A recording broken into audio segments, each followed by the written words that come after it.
Welcome back to the show, everybody. This is the Upper Tier Podcast. It's Thursday Tier Talk, the first Thursday Tier Talk of 2024. Darren, Happy New Year, my friend. How are you? Niall, my brother in arms. Happy New Year, good man. I pushed the boat out today now. I have us sitting in Wembley and all roads lead to Wembley. It's FA Cup weekend. I What more did can I see do? that when I came in. I thought, I really like that now. I said, he's put the effort in here. He gets bonus points for that. I got us the cheap seats, so it's all good. That's all right. But as Sometimes they're all always, that's available. Do you know what I'm saying? sometimes they're the best ones, depending on how it goes. Yeah. Yeah, absolutely. But yeah, we've a great show for you tonight, folks. Of course, Happy New Year to everyone in the chat. It is the first football show of the new year. We were on last night with Pro Wrestling Weekly. We had a great show. The FA Cup has already kicked off. We're just after half time. Crystal Palace 0, Everton 0.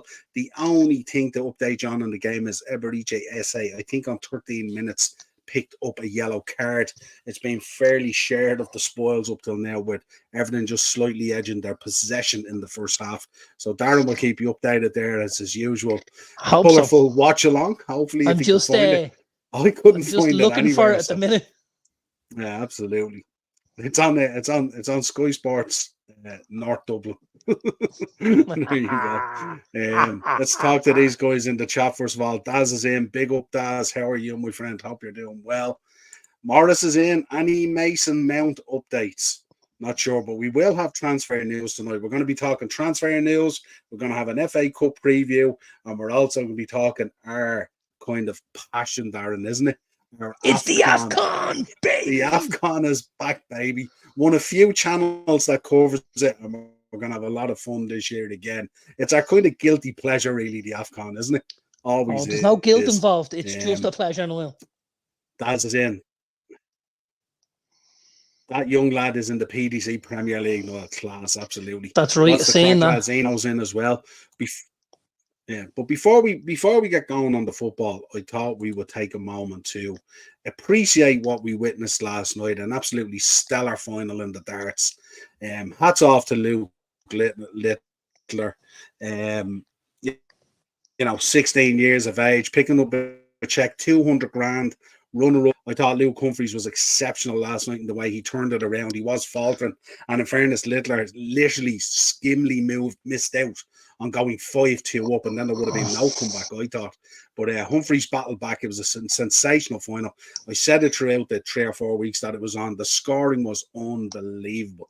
Give us your thoughts. Yeah, I really enjoyed it now. I usually get a little more involved in the darts, but this year I didn't watch a whole lot of it. But I did. It's on ITV4 or ITVX, Dazzler. Thank you very much for that. But I did get involved in it in the final stages. I gotta say, I think Luke Humphries lived up to his name. Cool hand Luke in the end. I just thought the cream rose a little bit towards the end, didn't it? And that's not to put a damper on what Luke Littler's done. That's to get to a world final in any sport at 16 is other level. Just to put that into context, I myself have a 16-year-old, and he struggles to put his socks on some days. So for this guy to be in a world final is just other level, and hopefully, we get to see him again on the big stage. I know we're going to see him in the Premier League, which I think is great for him, because I think it's important that he starts learning how to be a pro now, and go day to day with this. If he's gonna fulfill those dreams of becoming a world champion, which I got to be honest, I find it really difficult to believe he won't at this stage. If at 16 he's at this level, I just thought, looking at him, I thought his switch from the 20s to the 19s is incredible. He just hits them every time. His scoring is absolutely phenomenal at times, even against a guy like Luke Humphries, who scores so heavily as well.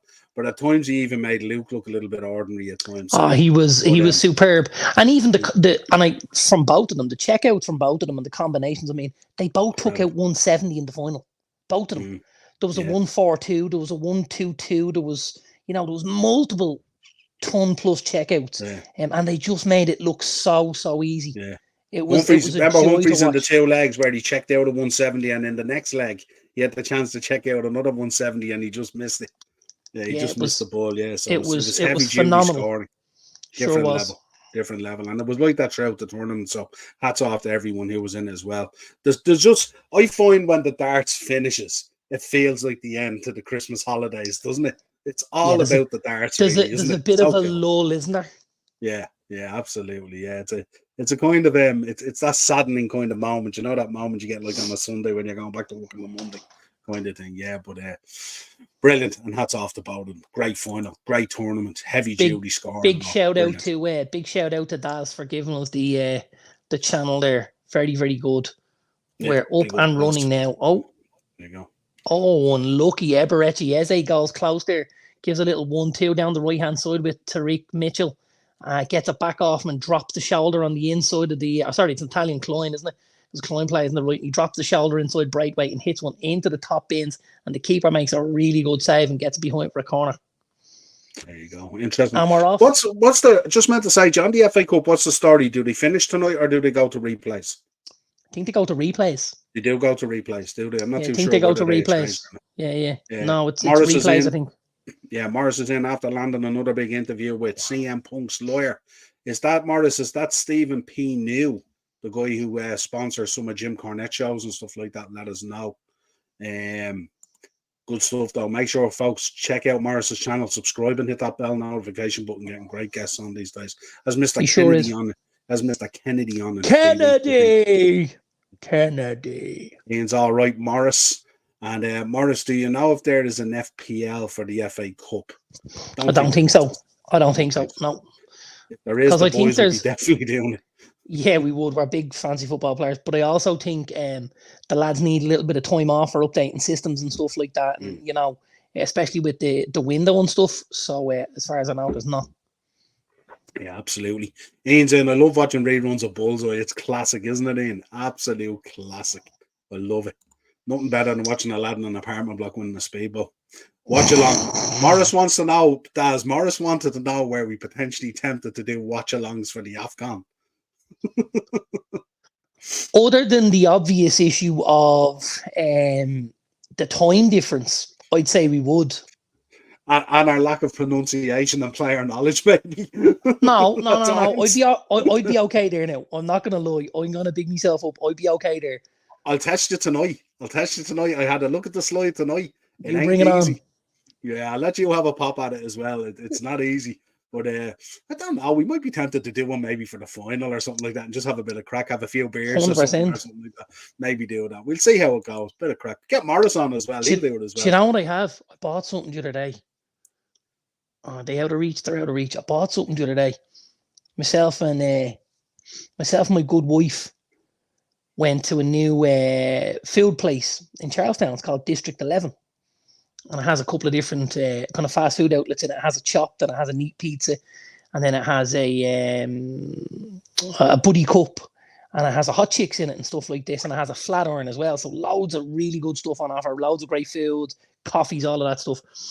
But we went in there. And when we were on the way into the car park, we saw the truck parked outside the off license. And the truck had on the side of it these things called buzz balls. Have you seen these things? No. They're called buzz balls. And my missus was like, oh my God, them things look cool. And I was like, they do look cool, don't they? So we went into the off license, bought ourselves some buzz balls. Are these the little round cocktail oaks? Yes. And they're like a tennis ball? Yes. Yeah. I've seen them in Super Value. Yeah. They have a can pull on the top of them. Yeah, a little can pull on the top, but they're circular little. Yeah, they're like a grenade. They're like little circular grenade. So we bought 6 of these. Now they're pricey. They're $5 a pop. Yeah, they're $5 a pop. Yeah, and there's not a whole lot in them either. There's not a whole lot in them. Just a bit more than a shot, really. Yeah. No, I was a bit surprised now when they said a $5 a pop. I was like, whoa. But listen, we went for it anyway. We haven't tried them yet. We bought them. I say we bought them on Monday, and we still haven't had a pop at them yet. So looking forward to them for the weekend. Yeah, buzz balls. I seen them, but I didn't buy them because you know what was beside it? Right beside it for $10.99 was a leader. Bailey's thing you like? No, the leader of what did I get? Like Mickey Finn's or something, sour apple? Strawberry daiquiris. Nice. So what I did was I bought the half-liter bottle or whatever it is of strawberry daiquiri rather than these two little grenades for a tenner or 11 quid or 12 or whatever it was. I got 2 passion fruit martinis. We're gonna have one of them each. We got 2 strawberry royals, which are like strawberry sunrise or something like that. And then we got 2. My missus got one, like a Bailey's one. And then because I'm not mad on the Baileys. And I got a tequila one because she's not mad on the tequila, to give them a try. Yeah. There was a mango one, I was saying, like a yellow one, yellowy orange one or something. That was the mango passion fruit. Yeah. That's passion fruit martini. Yeah. The two I saying was the mango and the strawberry one, but I haven't tried them. But yeah, they look kind of cool. I will keep you in the loop. Yeah, Dazzler, what I hear you went to the Panto. Yeah. Oh no, I didn't. Oh yes, you did. I gotta tell you, the Panto was tops. The Panto was awesome. Morris is saying the chocolate one is lovely. That's the one I got for Rosanna Morris because she likes the Yellow Baileys. So, I should let you know. Did you hear? The lead actor in Aladdin, the Panto, was sexually assaulted by the gay genie. In fairness, the audience tried to warn him. He's behind you.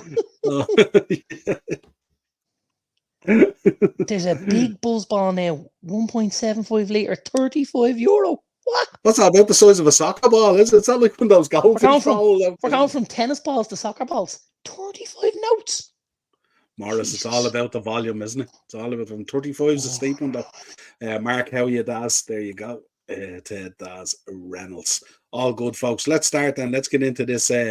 Unless you've had to update us on it, I don't think there's a whole lot going on from what I can see. No, it's still 0-0 here. It's not a boring 0-0. Like, there's a bit of action going on end to end. We've seen a couple of saves so far. Palace, for me, probably a little bit more in the ascendancy, and somebody who has caught my eye a little bit, and I believe he's making his full debut tonight, is the Brazilian lad that Palace signed, is the guy Matheus Franca. This is a guy that Palace spent about 18 million on the summer, and he was heavily touted that he could be heading to quite bigger pools, and Palace ended up pulling the trigger on him and getting him in. Now he carried an injury and he wasn't unavailable, but he's just come back to fitness over the last couple of weeks, and he's looked very, very tasty already, I have to say. And some nice link-up play with Eze and stuff like that. And don't forget, they're also without the boy Michael Elise, who we know is a serious footballer as well. So if you can get 3 lads like that in the team, they'd be doing well. Absolutely. So let's get into our FA Cup preview. We're following Palace and Everton at the moment. So Brentford versus Wolves. I know some of these are entailed in my bet, so we need to have a little look here just to make sure I tally up correctly, if that makes sense. I know in this game I've gone for Wolves, because I think we spoke about Brentford the other day having quite a number of players missing through the AFCON. And we know Brentford aren't in great form at the minute. And if you take out 3 or 4 more players, it makes life very, very difficult for them. Wolves aren't missing as many.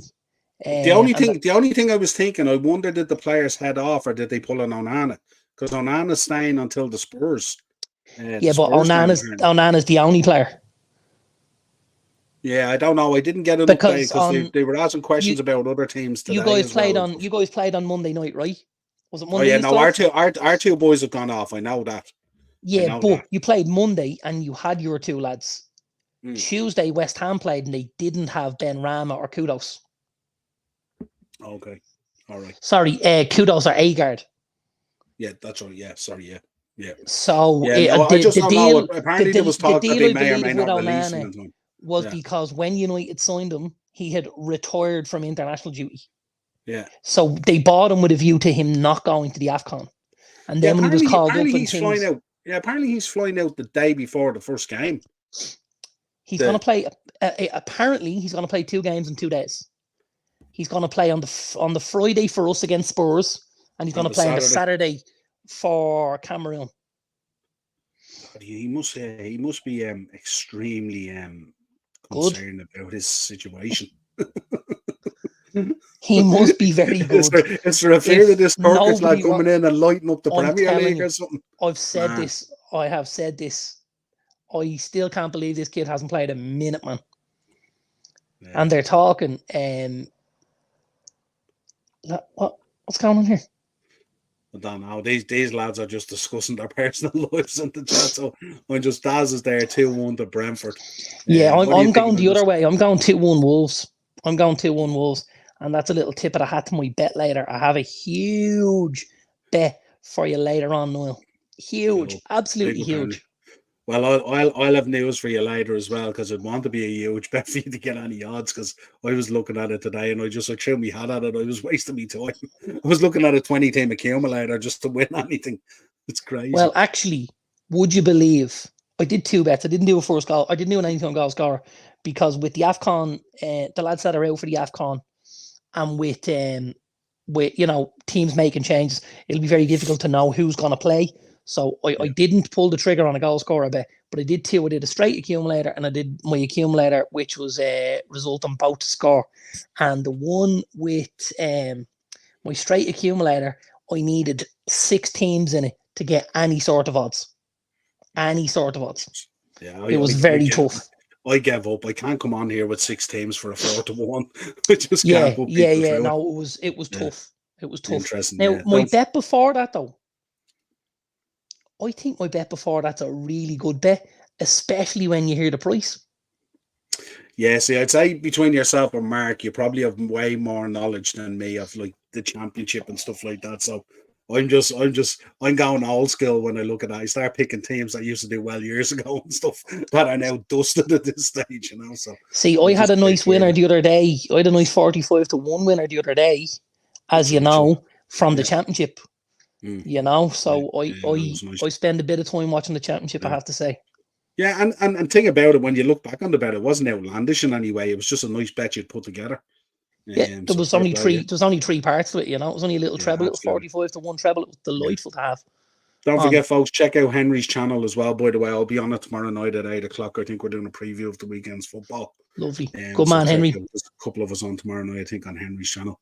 Big up, Henry. Absolutely. Joanne's going for 3-1 Wolves. She's going with you, Darren, and Bonkers is going for a 2-0 Wolves. So they're feeding in. Yeah, we previewed it last week when we said there's a whole host of players going off, isn't there? Yeah, there sure is. There's quite a few heading off at Brentford, and they do not have the squad right now for more absentees. Yeah, absolutely. Going on a shaving strike, not shaving for a whole year. Wow. Interesting. The only thing I'm going to say to you, you're going to need plenty of moisturizer because it gets very dry underneath. And itchy. Yeah. So you're going to need real good moisturizer because if you don't, you'll end up whipping it off in temper. Yeah, absolutely. Joanne says, hello, Henry. Morris is thinking of a shocker for Sunderland, but we'll get to that in a minute. So Fulham versus Rotherham. Yeah, I think this should be a safer home banker as, Fulham have been in good form lately. Rotherham aren't great on the road. So I think when we combine those two things, I think this is a Fulham win today. I'll go 3-0. Yeah, absolutely. Tottenham versus Burnley. Yeah, again, I know Spurs now obviously will be missing quite a few players here because they've got their AFCON and don't forget they've got their Asia Games players as well. So Son will have left the building. It'll be sayonara Son, if you will. But I still think they've enough there. And I was really impressed the last couple of weeks with the boy Velas, who came off the bench for Spurs a couple of times. Did really, really well playing down that left-hand side. He will look to get some game time, I imagine, while Son is away, and he'll look to stamp his authority on it. So, yeah, I'm going to go Spurs here as well. And I'm going to go Spurs 3-1. Yeah, I think there is replays this season, Henry. That's what Darren was saying earlier. I was asking, so. Yeah, I think so. I'm not 100% sure, but I do think so. Yeah, we'll know fairly soon, depending on how this game goes anyway. So yeah, true enough. Big up Bonkers. Thanks for joining us tonight as well. He's going 2-0 to Fulham against Rotherham. Daz is going for 3-1 Fulham. Joanne's going for a 1-0 win against Burnley for Tottenham. Bonkers pretty much the same, and Daz is going 2-1 to the Spurs. Sunderland versus Newcastle. This is one of the interesting ones, isn't it? Eddie Howe under a lot of pressure at the moment, and Sunderland playing pretty good, I think. I got to be honest, man. I don't see where pressure come from with Eddie Howe. Excuse me. If I'm honest, for me, I don't see where the pressures come from. Newcastle. Well, it's 7 losses in the last 8. Yeah, but they're trying to do something they've never done before, which is mix it in the Champions League, which is mix it in the Premier League, which is mix it in the EFL, the Carabao, and then they've had a whole host of injuries as well. The squad is threadbare. Financial fair play is doing a serious job on Newcastle because we know Newcastle have money available, but their hands are tied and they can't spend the money. So I think that's really difficult on how is having to try and operate a club that wants to sit at the timetable as Liverpool, as United, as City, as Arsenal, and it can't because it physically hasn't got the financial power from a financial fair play point of view, which is very difficult. I think where the issue is coming from as well is if you look at their starting 11, forget about their bench, but if you look at their starting 11, it's a reasonably strong starting 11. It's not weak, but it's not performing at all at any level. No, but here's the thing: it's not the first choice 11, which means when you want to bring someone on to win a game, you're struggling because it gets diluted, and then if you've got to play, the small pool of players game on game on game, it's catching up with them. And that's what's happened for me. Yeah, no, they're hitting a wall.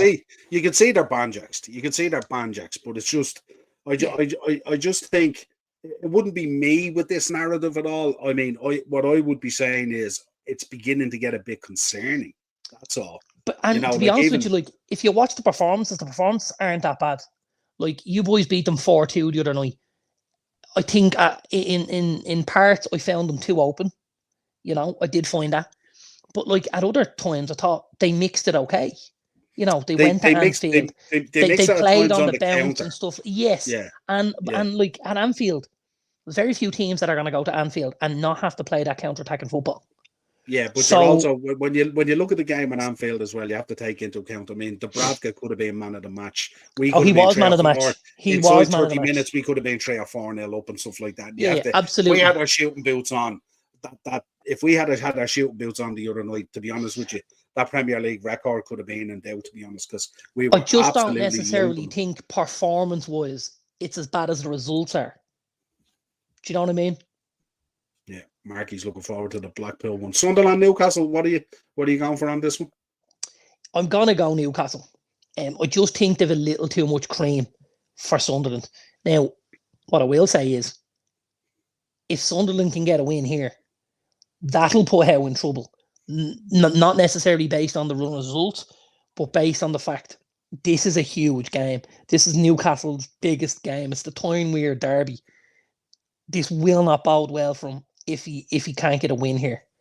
This is make or break with the fans. We've seen it before. We've seen managers win games and it elevates them, and we've seen managers lose this game and all of a sudden, boom, the air is taken out of the tires. So very important for Newcastle. Far more important for Newcastle and Eddie Howe than it is for Sunderland and Michael Beale. Absolutely. I think, to be honest, a lot of the talk going around at the moment is if this goes wrong against Sunderland, it's going to be ratcheted up really big time then, so let's see what happens.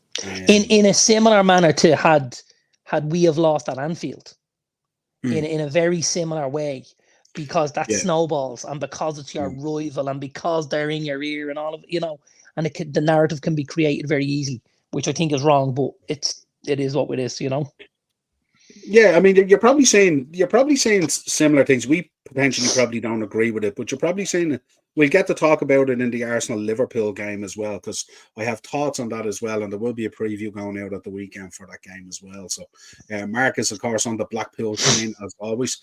Gillingham versus Sheffield United. Gillingham versus Sheffield United. I think this is keep changing rules. It used to be at least 2 replays or 2 level last night.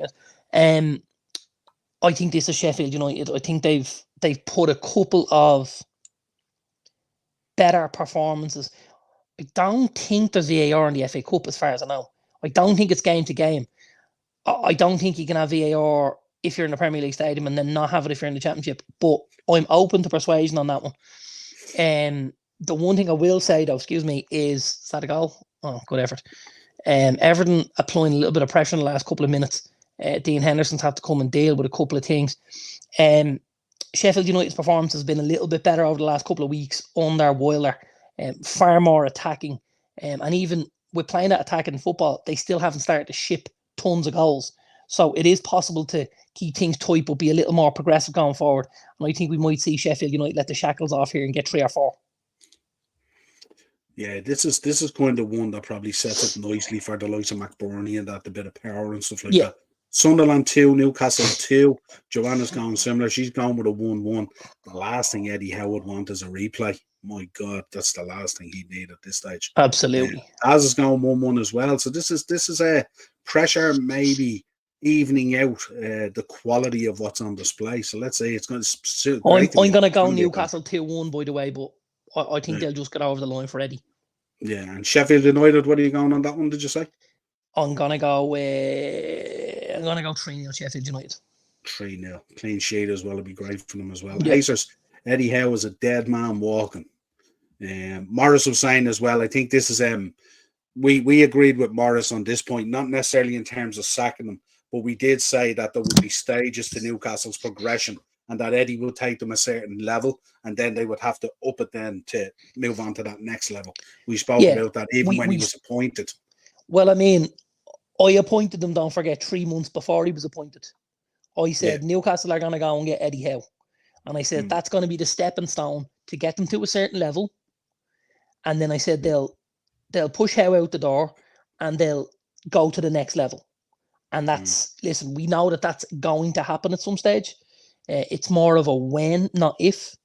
But I do think, it's important for Newcastle to understand there's no guarantees with taking that next step. Like you could give a job to a big name and not get the tune that Eddie Howe's got now with his team. Well, we seen Conte at Spurs, didn't we? They're Newcastle are a very, very well drilled team. They really are. And I would be I think it would be very remit of Newcastle to think that Howe leaving the building was going to be was going to mean that there was going to be a huge upturn in form and in style of play and things like that. I think, Newcastle are at a tricky point now because, now teams know what to expect from Newcastle week to week. Now they need, if they want to mix that top table, they need to spend more money, but they're limited unless they can bring some financial, some financial backing into the club from a point of view of commercial stuff. You know what I mean? And get money in, drive revenue into the club, which generally is done from your gate receipts, which is always pretty good. It's your TV deal. It's playing in your competitions. And then it's going to be down to what kind of sponsorship now. Will I be shocked if I see, Saudi Airways across the Newcastle jersey now? It'll be a massive jump. There has to be, because I think there's going to be a frustration from the board at Newcastle that, well, we have money here and we want to spend it, but our hands are tied. So something will have to happen. It might end up being, St. James's Saudi Park or so. I don't know, but they're going to have to do something if they're to match what they want to do on the pitch, off the pitch. You know what I mean? Yeah, absolutely. Henry, Everton I think it's the 2025 season they move into the stadium, as far as I know. They reported on it there a couple of weeks ago. Arsenal wearing a white kit on Sunday for bloody Sunday, Acers. QPR versus Bournemouth. If you're a championship follower, you'll know QPR have been really, really poor this season. Really, really poor. Haven't been good. Scored a goal last weekend against Cardiff, and it was their first goal in 7 at home, I think. So QPR aren't great at home. And Bournemouth have been playing very, very well under Iraola and some of the lads there. So I think I only see Bournemouth here, if I've got to be honest. Yeah. I've got to see Bournemouth here. I'm gonna go Bournemouth 2-0. Interesting. Bonkers and Joanne going for an upset against Sheffield United, with Gillingham winning 2-1 and 2-0. Interesting. Wow. That could be the shock. It always happens. Barcelona losing 1-0 at the moment, according to Acers. Keith is in. Big up, Keith. Newcastle doesn't have a Scooby-Doo getting into top 4 this year. I think Eddie will be let go either way at the end of the season. Eddie overachieved last season. And that's the sad thing, the fact that he overachieved last season. This season he's had to try and step up, but deal with so many injuries, squad running out of, energy and all that kind of, no rotation because he was stuck with injuries and all that kind of stuff. It'd be a disappointing end to his time at Newcastle if that was the case, to be honest. Spending big bucks on Tonali to only realise he's not allowed to play because he's banned, because he's... To realise that Milan barrel-bombed you like they knew. Like, come on. Barrel-bombed him. Thoughts on Wayne Rooney being linked with the Ireland job? Is that legit? I wouldn't have thought so. That's the politician and Morris coming through. Well, I don't... Listen, hold on. Is there, is it a stretch?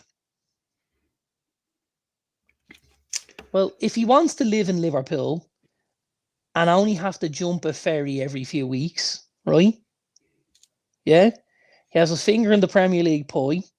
He can pick from the players that are in and around the vicinity. Rooney, we know he's got some Irish heritage there. Yeah? You could probably get him at a reasonable rate, since he's just left the building at Birmingham. And he did quite well with a very, very young squad at Derby. Would he be any worse than Stephen Kenny? Not in my opinion. Well, he definitely wouldn't be any worse than Stephen Kenny. I mean, that's like, you could pick a couple of coaches from your local park, really, and they wouldn't be as bad, let's be honest. I mean, that was woeful.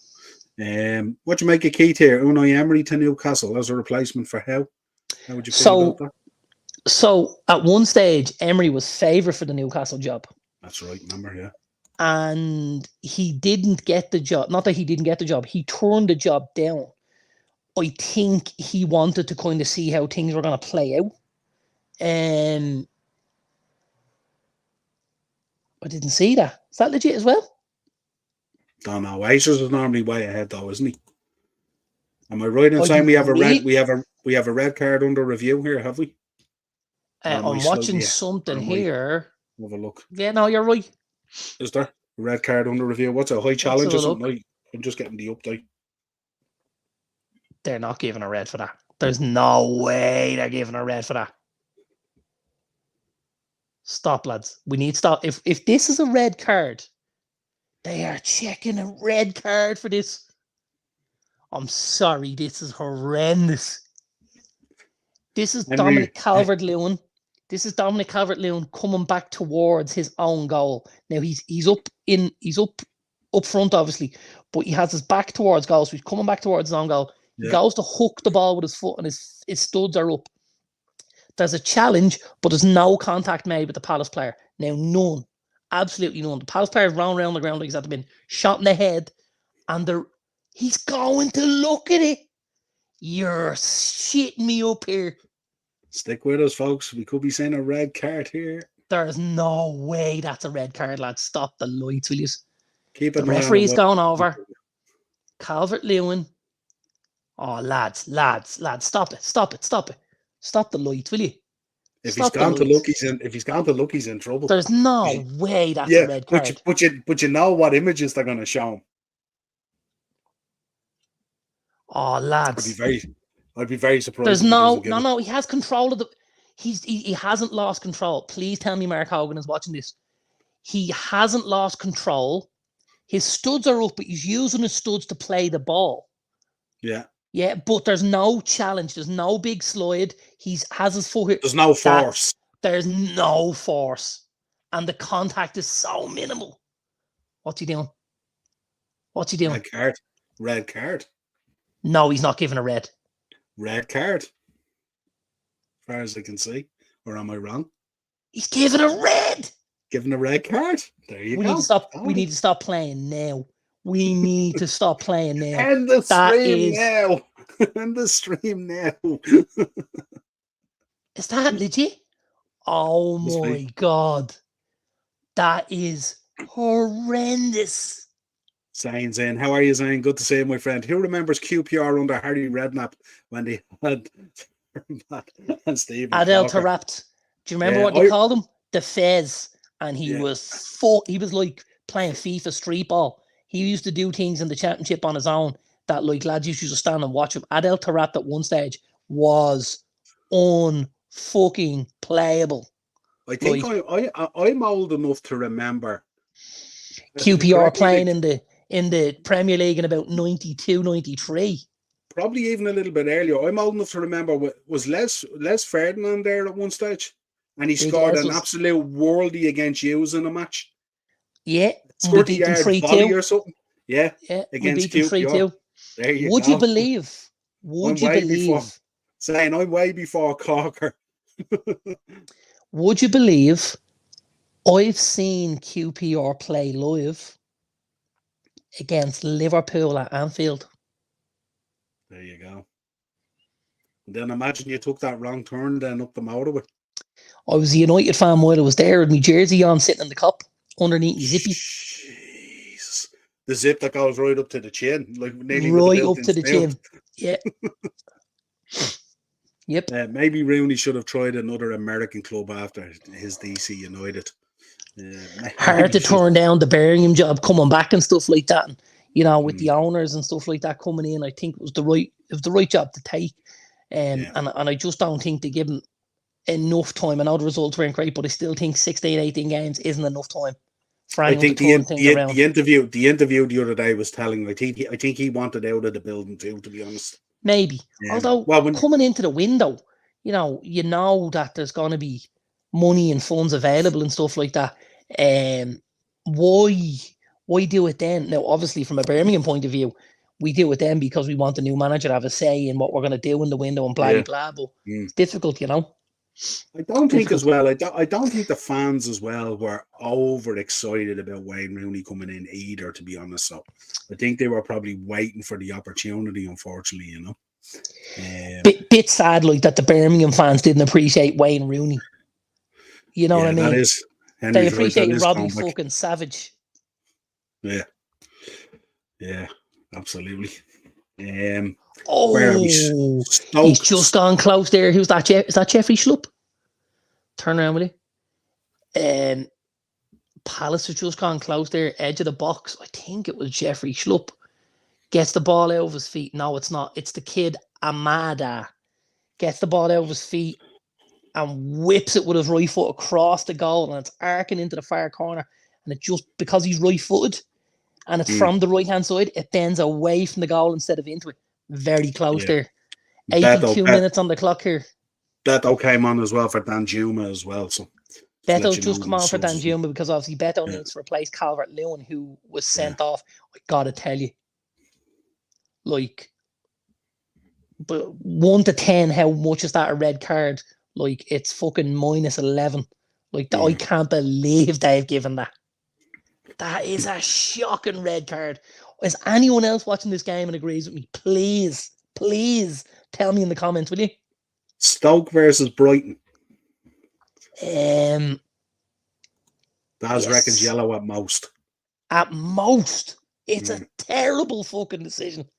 It's the minute they go to the screen. Once they're sent to the screen, they're put in. It's basically VAR kicking the ball back to the ref, basically, you know. Yeah, listen, I think this has Brighton written all over it, doesn't it?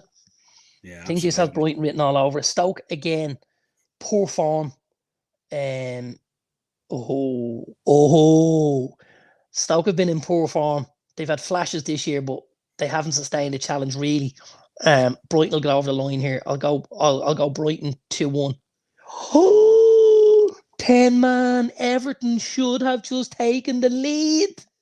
Ball down the line. By Onana. Beto picks it up in the channel and whips the ball across the box. James Garner on the penalty spot, right foot, and he blazes it over the crossbar, and the goal was gaping at his mercy. That should be 1-0 Everton. Palace making a couple of changes here, trying to turn the screw a little bit. They are bringing on David Ozo and Oddison Edward for Jefferson Lerma and Nathaniel Klein. So they're trying to press a little bit here. Mark says apparently Rooney's interview for the job is taking place in Bojangles. When you know, you know. What a spot. What a spot. Yeah. Look up your granny dubs. My So sister Jim had her Cole. birthday. My sister had her birthday there one year. And Really? yeah, in Bojangles. And I think, well, is it over 25s or was it over 30s? Might have been over 30s. And she was having her birthday there. And your man, I rocked up and I was the youngest by a country mile. Now, I was probably 25, 26. It was definitely over 30s. And my sister was like, listen, yeah, thank you. My sister was like, listen, he's my brother. He's like 28, but he's coming in. And eventually let me into that place, Bojangles. But it was tops. Mad. Chelsea versus Preston. Preston are going to make this very, very difficult for Chelsea. Again, Marky's a championship follower like myself. You would know Preston have been very, very good away from home this season. And Preston are scoring goals for fun. So this could be a tough day at the office. If, as I just missed an open goal, am I just saying this now? Ball, yeah, he's on. He's on. Touch. No, it hasn't hit me yet. Oh, maybe.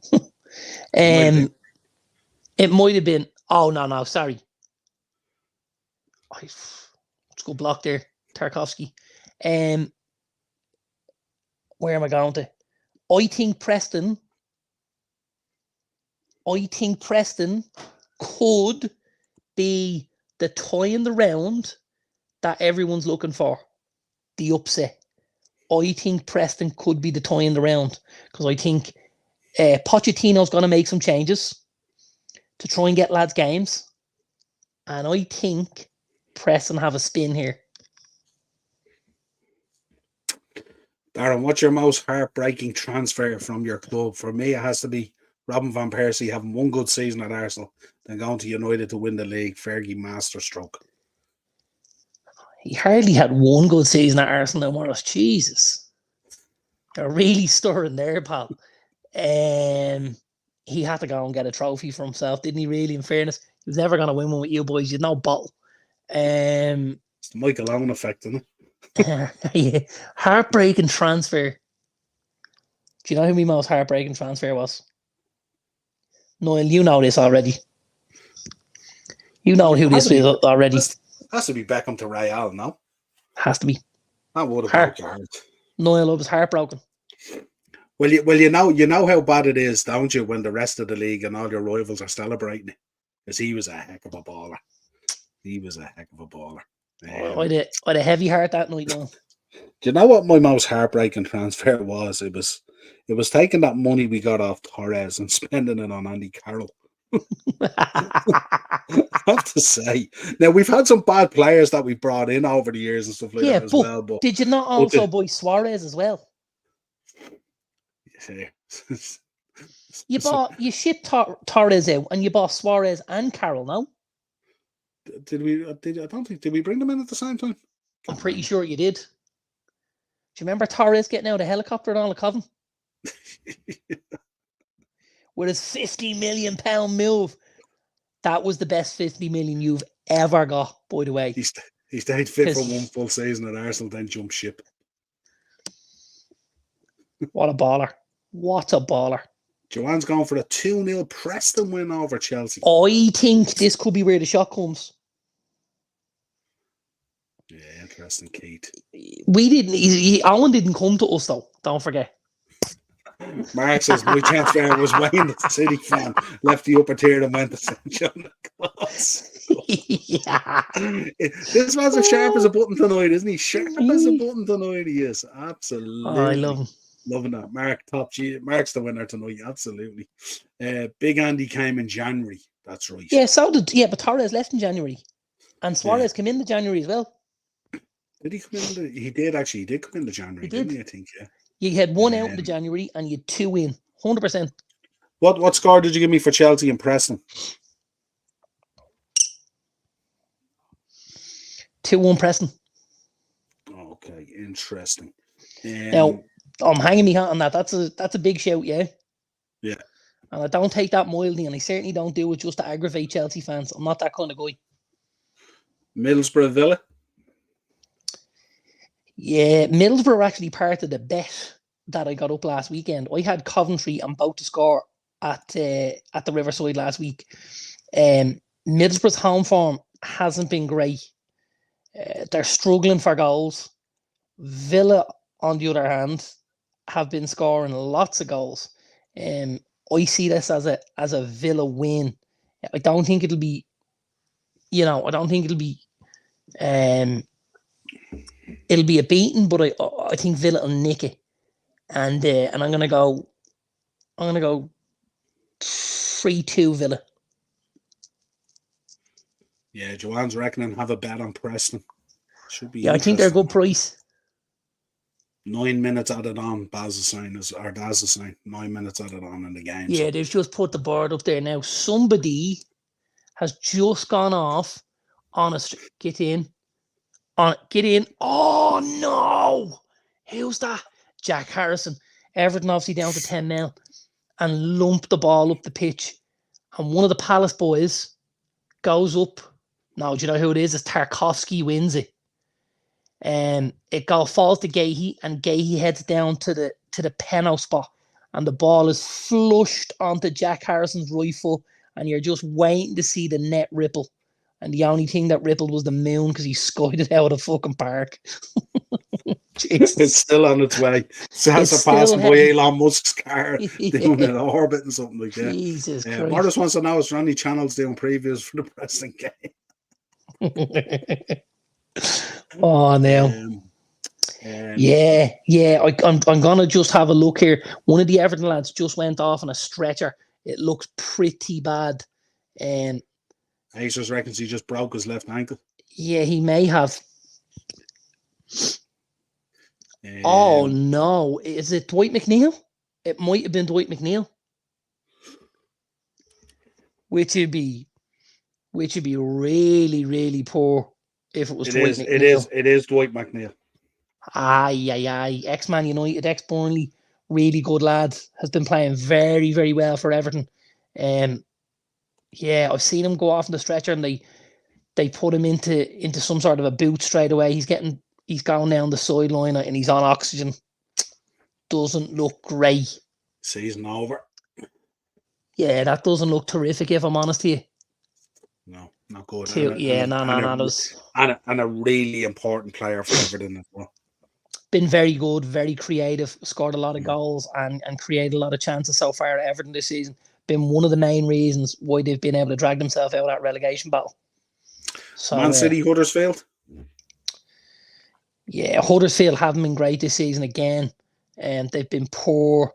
Sorbet Thomas and the boy Josh Karoma are kind of the two lads you want to be looking out for. But again, they haven't been anywhere near where they were over the last couple of years when they almost got to the Premier League.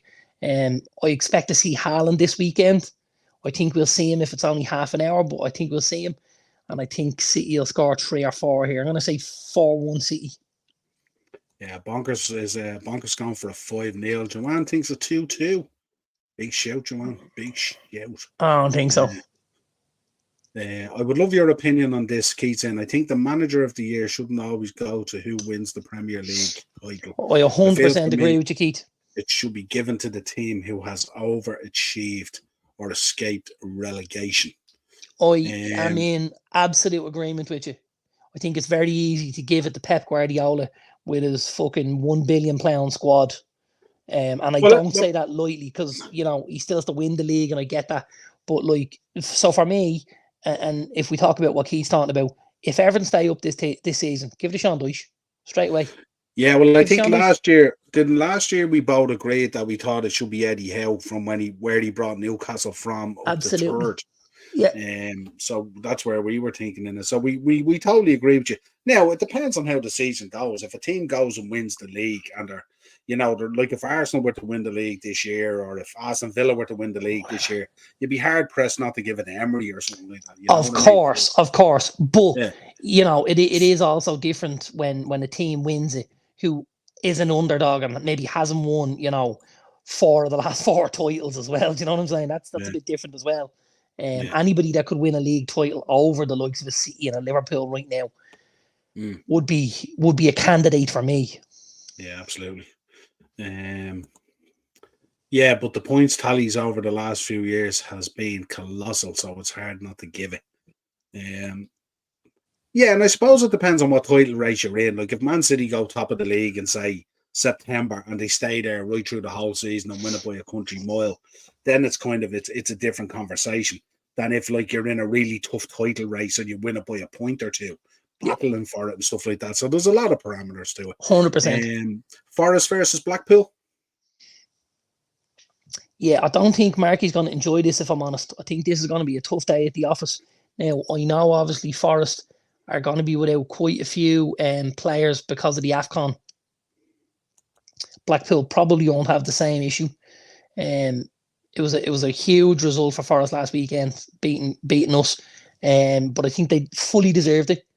I think as we spoke about that fit, and already I had that conversation to you about Nuno and about how I thought, Forest was a very similar level to Wolves, two Midland clubs, two kind of the bigger clubs that hadn't had the success over the last number of years and stuff like that.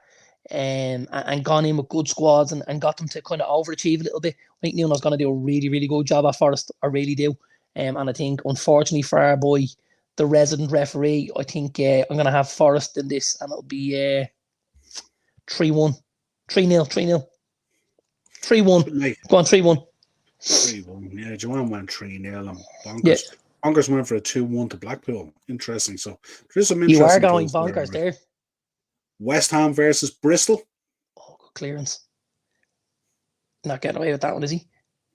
Did he get away with that? Oh, Jesus. Like, there's a challenge, right? No consistency. The ball pops up in the air, right? They couldn't be looking at that. Sorry, hang on. Are we looking at a penalty here?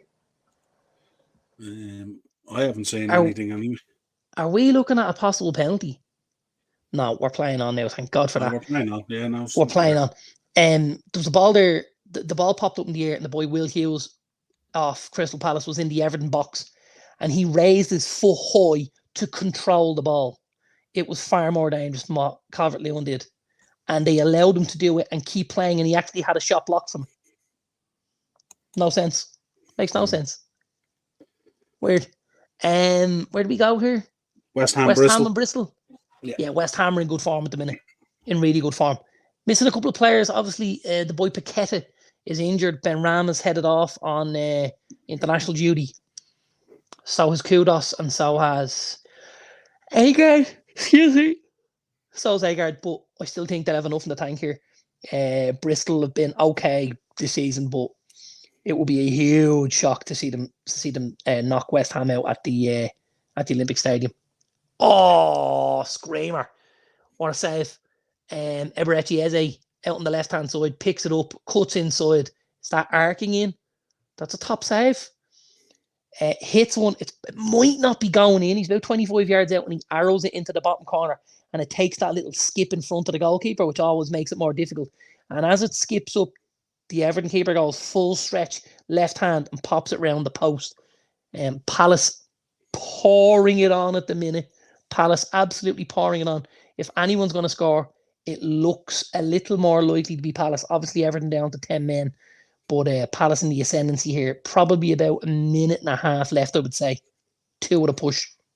They'll be kicking themselves if they don't get it done, having the extra man as well. Yeah, it was late on in the game, though. It wasn't, they hadn't got it for, say, 60 minutes. Yeah, I'm going to go. I'll go 2-1 West Ham as well. And Bonkers 2-0, yeah, absolutely. Arsenal versus Liverpool. Obviously, they toyed around. Really, really good game. I think I'd agree with what was just said in the comments there. I don't think Darwin can start this for me. I think Jota's got to start it, because I think he's a little more clinical than our boy Darwin, who I'm a fan of. So it's nothing like that. I just think if you go to Arsenal, you're going to have an awful lot less chances. and you need to be a little more clinical. And I think I would keep Nunes for off the bench to bring that chaos late in the game if it was needed. There we go, full time. 0-0. So they're going back to Goodison, is it? They're going back to Goodison because we're all shaking hands, which means we've not got any penalties, obviously, yet. The lineouts are in the middle of the pitch, so everyone's walking towards that fan. So we're down to, back to Goodison, and they'll have the back man to back. Goodison. But they obviously won't have McNeil by the sounds of things, but we shall see. No. Arsenal 0, Liverpool 2, according to Daz. Bonkers is going for a 2-1 Liverpool win over Arsenal. Acers is praying that Eddie Nketiah starts. I'll go 2-1. I'll go 2-1 Liverpool as well. And I know this is going to upset Morris in the chat, but unfortunately, I still believe they're not a team, to fear. And I think Arsenal will have a lot more fear and trepidation going into this game than Liverpool will. And I think that'll be enough from a mentality point of view to get Liverpool over the line. I'm going to say 2-1 Liverpool. Where do you reckon then? I mean, if Arsenal obviously crash out of the FA Cup, where do you think that leaves? What would be your opinion then of Arteta? Because I'd imagine for a lot of Arsenal fans, they'd have a major issue with that because obviously out of the FA Cup, out of the Carabao Cup, not potentially hitting their straps in the league, unlikely to win the Champions League. Yeah, like I suppose Arsenal's biggest issue is silverware right now. And Morris has said this quite a bit. He would have taken the season we had last year where we won something to what his team did and didn't win something. So the managers are going to be judged on results and judged on silverware and stuff like that. If you say they're out of the 2 domestic cups, they're 2 huge chances of getting a trophy. We know the Champions League is extremely difficult to win, and the Premier League is the most difficult to win. The likelihood on them winning either of them, I would say, are fairly slim. I would have Arsenal as third favourites in the league right now, behind, Man City and Liverpool. And I would have them still in that order. I would have City, Liverpool, and Arsenal in that order. And I mean, in the Champions League, I probably wouldn't have them in the top 4. So that's going to be difficult for Arteta because obviously there's going to be no domestic trophy. I think where you finish and how you finish in the league is going to have a huge impact on whether or not you see next season or not. Excuse me. Because I think if you finish, third and you're close by Liverpool and City, I think he might hang on to a spot. I think if he ends up third and adrift, or if he ends up fourth, I think he's gone. Yeah, I think so. I don't think it's a decision Arsenal are going to make mid-season, though. I don't think it makes any sense to do that. No, I think it'll run till the end of the season. But it depends, I suppose. Looking at the window as well, I mean, are they? If that's the kind of mindset at the moment, are they going to give him more money to spend this month? What way do you think? Well, here's the one thing I would say, regardless of who looks after this squad from the summer onwards, whatever coach is there needs a striker. Yeah. If you were... They need a striker this month. And you knew by adding an extra piece to that puzzle, you could prolong that race or maybe even win that race. Do you buy that piece? I think you do. And do you buy it knowing, well, if it doesn't work out, it's still a piece there for the next guy in charge because he's going to need something anyway. For me, it's logical. I think it's an easy option for Arsenal to go and get a striker in January. I think the hardest part of it is getting the striker. I did listen, and I know we spoke about this a number of weeks ago. I think there's a huge shortage of top-class strikers in world football at the minute. I think goals are a commodity, they always have been, but I think at the minute there's a serious lack of number 9s out there. A serious lack of number 9s.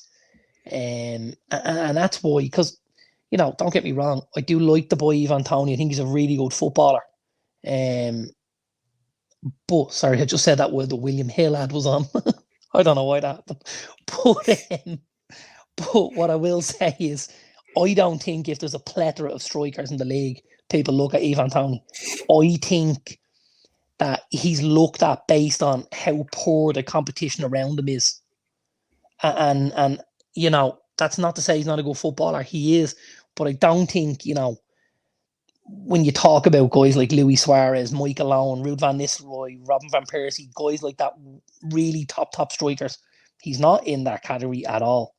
He's not like when Liverpool were, you know, not winning trophies in the mid to late 90s, yeah. And you still had Robbie Fowler, Michael Owen, yeah, you still had these really top strikers. Arsenal had Ian Wright, Dennis Bergkamp, guys like this. There's not a lot of number 9s like this around anymore. There's a real shortage of it. You know, the fact that you see somebody like Calvert-Lewin being linked to a club like Spurs says it all to me. Spurs should be absolutely nowhere near that lad. Anywhere near it with his injury record. But he's being linked because when he's half fit, he can do some sort of a job. And it's difficult to get guys in to play in that position. Yeah, defo Joanne. Message me halftime on Saturday. Yeah, it should be class. Wigan versus Man United. We're Sunday, actually, aren't we? We're Sunday, Joanne, aren't we? You're Sunday. We're Monday night. Yeah, we're Sunday and you're Monday night. Wigan versus Man U. Man U. Easy. Yeah, easy enough, I think. I don't necessarily see a big issue. We know goals will be difficult to come by just because that's how things have been for us. I could see the boy Ahmad starting, and I think it's the perfect sort of a setting for him to go and kind of get a grip and a footing in this team. I think I spoke after the Forest game and I said I liked what I saw from the boy when he came on. I think he did more in the short time he was on the pitch than that he did in a much longer period. So I'm really looking forward to seeing Ahmad on the right-hand side.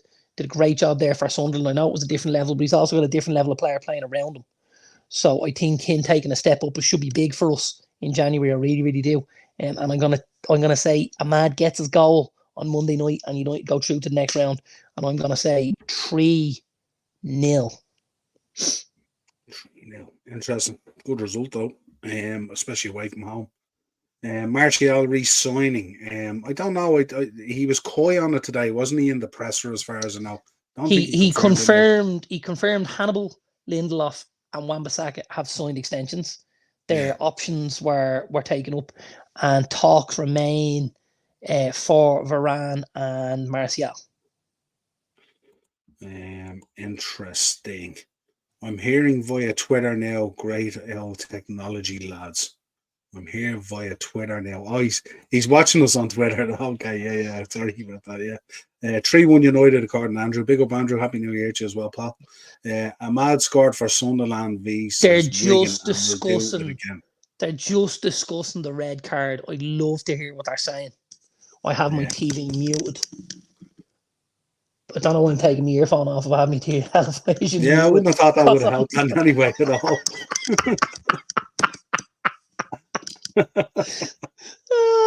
Love it. Right, let's talk AFCON because we're kind of running out of time a little bit, aren't we? We've put in an hour just on the FA Cup and the watch along, basically. The impromptu watch along. Did I just take off my earphones to listen to something that I had muted?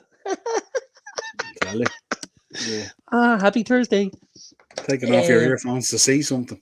Oh God, I'm sorry, I can't hear you. I'm wearing a towel. AFCON, yes, looking forward to the AFCON. Gotta say, really looking forward to it.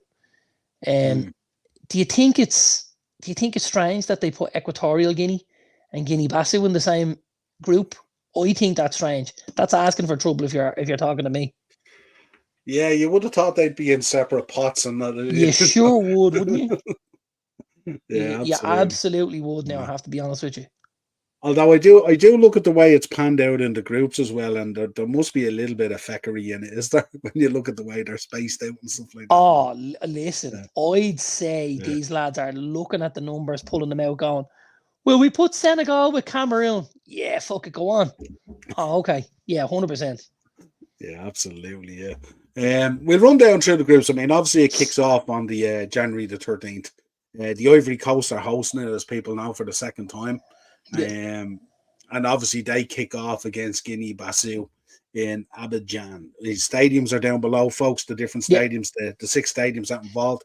That's the capacities there. Obviously, the main stadium that's kicking off is the biggest one, the 60,000 capacity. The others are flow from 33, 20, 40, 20, and 20. So they're not huge, but probably big enough. But I'm expecting. Well, listen, there's not going to be a huge crowd going to see Burkina Faso and Angola. Let's be honest. Although we seen it, remember last time? Remember there was the crowd on the rush and everything. Remember the people who? Yeah, but that was a half decent game, wasn't it? That might have been your Senegal Cameroon type game. I think it was a quarter final, wasn't it? Yeah, unlikely it was Tanzania and DR Congo, like. Yeah, absolutely. You know? All AFCON matches live in Mork Street. Jesus. As long as Senegal don't meet Egypt, then Mo will be fine. I'm sort of the other idea. I like following the AFCON and stuff like that, but I'd rather my players came back sooner. I kind of liked when Mo got knocked out and he nearly came back straight away and was in the team, you know. So, but that's just my Liverpool will always outweigh my Egypt. Put it that way. But yeah, it's going to be interesting. Immigration Centre showing the AFCON. Jesus Christ. He's on fortnight. Partey couldn't travel to extradition issues between Spain and Ivory Coast, or I mean, he's injured. They're going in hard on this, aren't they? Let's have a rundown anyway. We'll go down through the groups anyway. Group A: Ivory Coast, Nigeria, Ecuadorial Guinea, and Guinea-Bissau. It's probably the first two, is it? Ivory Coast and Nigeria. It should be, but there's always big shocks at the AFCON. That's the one thing I will say. I mean, if you're looking at it now, it should 100% play out as Ivory Coast, Nigeria, Egypt, Ghana, Senegal, Cameroon, Algeria, Burkina Faso, Tunisia, Mali, and Morocco and Congo. That's the way it should happen. But somebody is going to step up and cause an upset. Who it's going to be, we don't know yet. The two Guineas aren't terrible teams, though. There's a couple of players there. One, Naby Keita. Yeah, they are terrible. They are terrible teams. I think where the upset might come is in Group B. I think you could see something there with Tunisia, Mali, and South Africa. That would be interesting. Because South Africa, they're not pushovers. You know what I mean? So no, they're not. You see, the issue in South Africa is it's been taken over by the rugby. You know, the rugby is huge. They're obviously rugby world champions now. And that's, they're struggling to keep up with the rugby. They really are. And that's unfortunate, but it's what it is. Well, what we'll do is on next week's show, we'll bring you a preview of the group games that are going to happen coming up that weekend for the kickoff and stuff like that.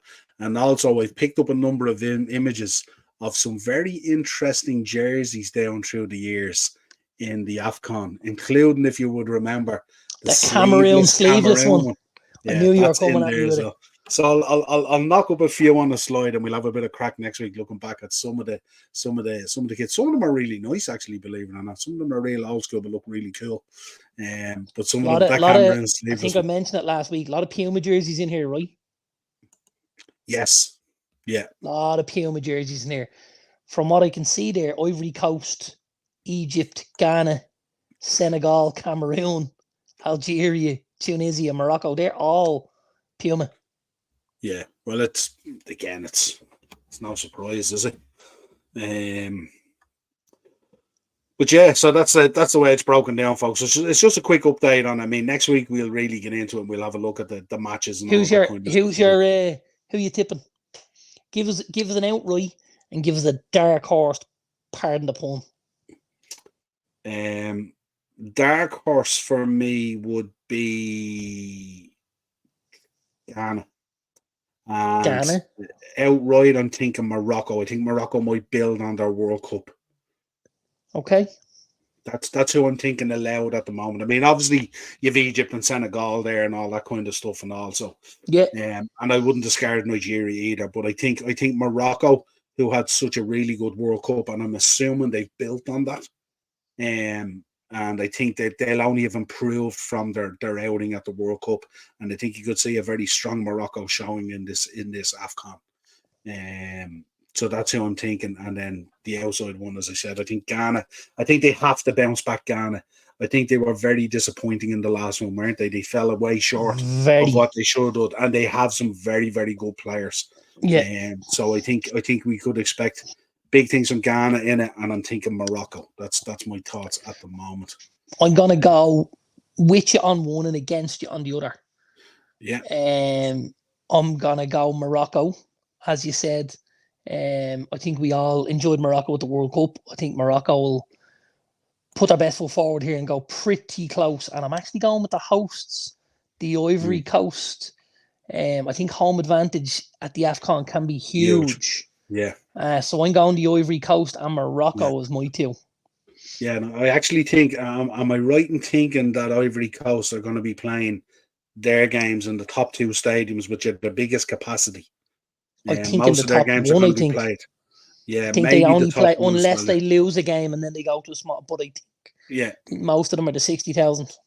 Yeah, but let us know your thoughts in the chat, folks. Who are you picking for the AFCON? As Darren said, who's your pick and who's your dark horse in it? Who do you think will come through? Is he going on to the naughty step again? Who? I scaled over it now at this stage. I can't do it anymore.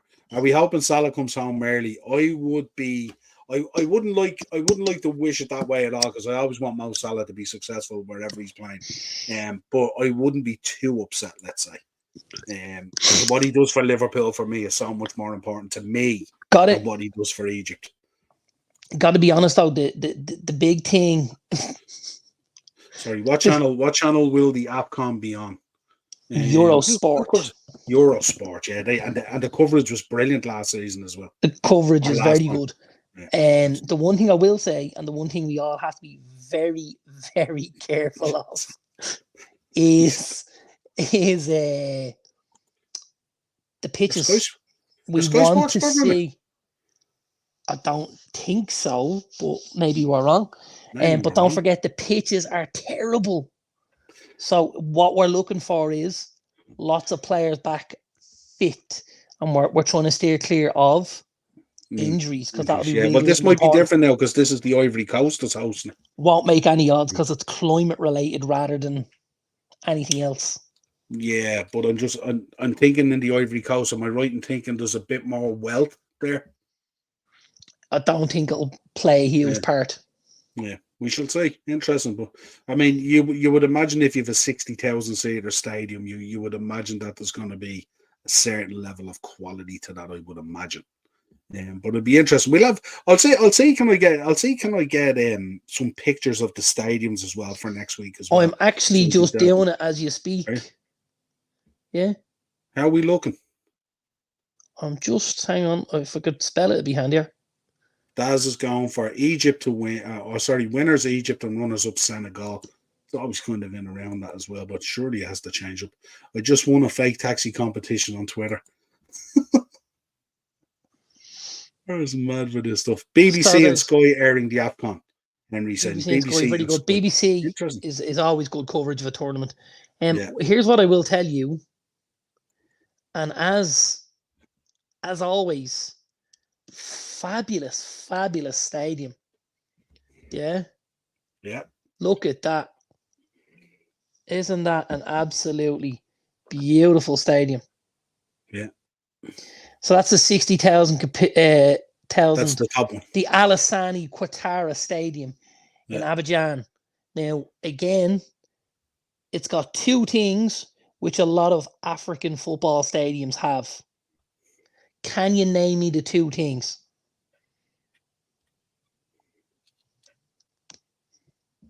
No, go on. Well, the first thing is there's always a running track around the pitch. Oh, yeah. There's always a running track. Yeah. Again, there's a running track. The second thing is it has a shit pitch like the rest of them. God. Yeah. Dirt. We shall see. It'll be interesting to see. The boys will have the Nike Air Moses out. Absolutely. Straight from Jerusalem To be wearing the golf shoes. with the midsoles. That's it, with the pins, with the spikes. But we shall see anyway. But yeah, we look forward to it. We always look forward to it. It is something that we indulge in every year. What do we call it, Niall? Yeah, absolutely. Do you remember Go what on. do we call it? Go on. It's a festival of football, remember? Festival of football. That's what we called it. Yeah, absolutely. That's it is. it. And And we we're loved all one the of football and the colour, yeah, because all the sounds and all the lovely bright colours and the the jerseys and culture the that comes through. supporters and the culture. A Yeah. super tournament and a real celebration of a real celebration of the continent of Africa. So we're big fans of that. Big fans. Yeah, absolutely. Catch you tomorrow night, Henry, for that show. Thanks for tuning in. Little bit of transfer news. Let's run down it pretty quick, and then you can drop your bets. Where do we start?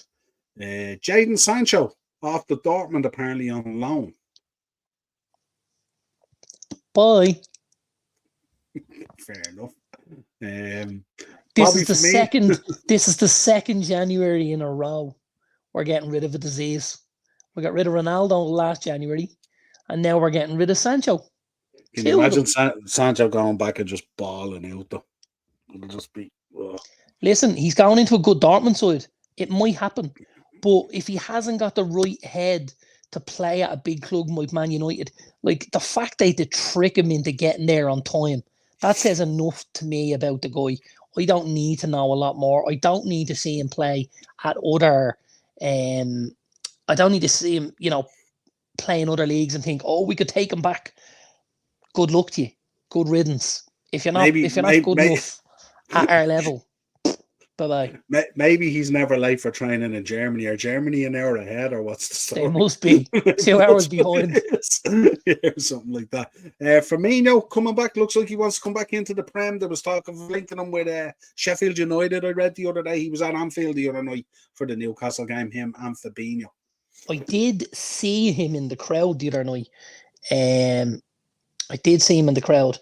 And yeah, I suppose the only issue really is, like, how do Sheffield United afford somebody like Firmino now with the type of wages he would have been on? Or does he just drop and plummet like a stone, knowing he's had, a good sort of a payday while he's been there, and he's happy enough to take a smaller thing to come back into a better league? And is that the kind of, I think the issue is he wants to play. They're not playing him. He's not getting much game time out there. I think he's only. So is it a loan deal? It could potentially be, but I think the theory is I think he's only played 8 games out there so far, and I think he wants to play. He's obviously not short a few quid and stuff like that, So no, it must be. Potentially, it could be a loan deal, but I think the talk when I looked at it was that he wants a move, because it's just whatever it is. He went out there, obviously sampled it, and realized it's not for him. Yeah. That's it. Wants to come back, so be interesting to see him back if he was back at Sheffield United. They're also apparently trying to complete a loan signing for a guy we've spoke a lot about. I believe this is the same guy from Blackburn, isn't it? Ben Brereton Diaz. Yeah, that's right. Villarreal now, of course. He was Ben Brereton, and then all of a sudden he got a cap for Chile, and he was Ben Brereton Diaz. Yeah. He got the Diaz on a flight to Chile one time. Yeah, listen, this would be a great signing for Sheffield United. Really, really good player. Was superb at Blackburn last season. I was a little bit surprised that he maybe didn't stay in England, and I thought there would have been offers in the Premier League. Went to Villarreal. Obviously, things haven't worked out when he come back. If Sheffield United could get it done, it'd be a great deal for them. Yeah, when he was at Blackburn at the time, who did we think he might go to? He was heavily linked with last January Everton. Heavily linked. Yes, that's the one. Yeah. Absolutely. Gary O'Neill obviously coming out admitting Wolves still face difficulty in January because of financial fair play. So it's not hampering the job he's doing. He's doing a terrific job at Wolves. The squad on paper doesn't look like it's as good as the result he's getting. So hats off to Gary O'Neill and well done. Morris. I photoshopped Stephen Hawking into the back of a fake taxi and I've won a merch bundle. Sancho knows that he won't be selected for England final squad for Euros in Germany. Don't know if he goes back out there and he starts balling out, he could be selected. Who knows? Let's see what happens. Brentford manager Thomas Frank expects Ivan Toney to stay at the club in January. Would you agree, disagree? I think when the chief exec came out a few weeks ago and said, we're kind of preparing for life without him, I think that's a manager trying to, call shots that really are going to be difficult to hold down. Like, I expect somebody to come and try and crowbar Ivan Toney out of Brentford in January, and if it's not Arsenal, I'll be absolutely shocked. I'll be shocked. He would really, really, really fit the profile of what Arsenal wanted. Big, physical target man who brings the likes of Saka and Martinelli into the game the way he did with Embremo and Visa and stuff like that. Can attract a couple of defenders, which then creates a lot of space in around the corner and stuff. I think he would work so well at Arsenal, and would also then be a target when Saka and Martinelli want to put the ball in the box, and they've got somebody who can get the ball on target and stuff like that. We know he takes good penalties as well. So I think Toney to Arsenal makes so much sense for me, and I think for Arsenal, I think it's going to be difficult for Brentford to hold on to him. Yeah, absolutely, and I think that could be. I think not holding on to Ivan Toney, and I can see where Thomas Frank is coming from. I think that's going to endanger him in terms of his job there as well, because he's really struggling this season. They've also done a deal in principle as well for this Turkish wonder kid, the 17-year-old Yunus Emre Konak from Sivasspor. Yeah, I've seen this. I haven't seen a lot of the kid. We get a lot of these kind of young Turkish lads. The boy, obviously, Arda Güler, is at Real Madrid at the minute, hasn't played a lot of game time, but we hear it being spoken about very, very regularly. Turkey is turning out some really, really good footballers, and we'll have to see what kind of a player he is when he gets into Brentford and gets a little bit of time to settle and stuff like that. Yeah, Postecoglou and company as well in their pressers today talking about they're just working on transfer targets and stuff like that. Didn't really. Yeah, listen, I think that the worst kept secret in the world is obviously the Romanian lad, Dagestan, the Dagustin. I think I'm pronouncing that right. He's the centre back of Bologna, and he's got the top knot ponytail and stuff like that going on. I think Spurs are trying really hard to get this deal done as early as they can in the window. I know Postecoglou said he was looking for 2 centre backs, so this would be option number 1. He'd go in with Van de Ven and with Romero, and then they'd still be looking for another one if they can get one, I'd say. But if Tottenham could get some centre backs in between now and the window and stuff, don't be surprised if they can do something with that top 4. Yeah, he kind of made the point about Dyer today, saying that Dyer's future is in his own hands, basically saying you're not part of my, indirectly saying you're not part of my plans, that's for sure. Yeah. Newcastle and Juventus looking at Calvin Phillips. I heard this today that that Juventus actually were favourites to sign him, and I was like, wow, that is a shocker for me.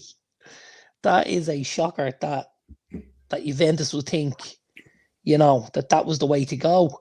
I don't see him at the Juventus level, if I'm honest. I would be very, very careful if I was a Calvin Phillips not to be drawn in by the idea of going to Juve, because I think very quickly what could happen is you could end up what happened at Manchester City, and you get an awful lot less game time than you want or than you need. If Calvin Phillips wants to be in that England squad come the Euros, he needs to stay in the Premier League and be in Gareth Southgate's, line of sight for the next sort of 6 months. Yeah, once you exit the league, you're out of sight, aren't you? Once you exit the league, you're out of sight, and it's very, very difficult then to pick your way back into a squad, and especially a squad as talented as the England one, let's be honest. And there is way more talented players playing outside of that 100%. League that Southgate's overlooking at the moment as well. Yeah, so it's an interesting one. It just depends what Newcastle can do as well, because obviously they'd be looking for a reasonable wedge from him as well. So it'd be interesting to see. It's a loan deal. Oh, a loan deal, is it? Okay. It's a loan deal. Now I think City are trying to work something out where it's a loan deal, but if it's performance related, that if he plays a certain amount of games, the deal becomes compulsory in the summer. That's what I heard on Oh, Sky earlier on. the option to buy, obviously, yeah, absolutely. Yeah. It doesn't become an option. It's an Becomes a obligation. mandatory clause, yeah. Okay. Yeah, it's an obligation to buy. Yeah. So Yeah, I would we'll have to imagine wait and see. looking at the way it's gone, I'd imagine City want him out the door anyway. So I don't think he's done Absolutely. anything there, really, No. And it's unfortunate as well. Unfinished business. Timo Werner apparently linked with Man United. Yeah, I saw this. This was worrying to a point. This will be tough on you, wouldn't it, with the podcasts we've done? This would be worrying, it really would. Now, don't forget, a lot to like about Timo Werner. A lot to like. But very little of it is football related. No, well, I mean, like, the work rate and the endeavour has been there, and it's always been there. And I watched something last night again.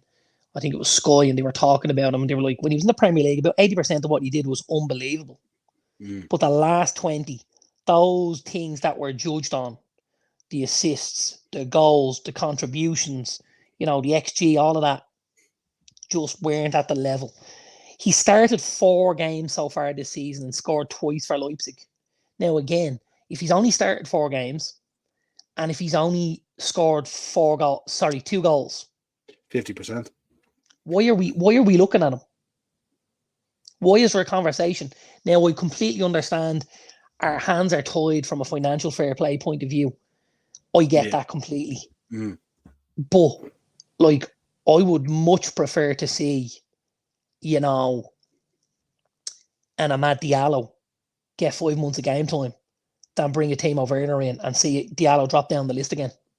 That, for me... He's going out on loan, I heard today, isn't he? No, Palestri, I think. I thought it was Diallo.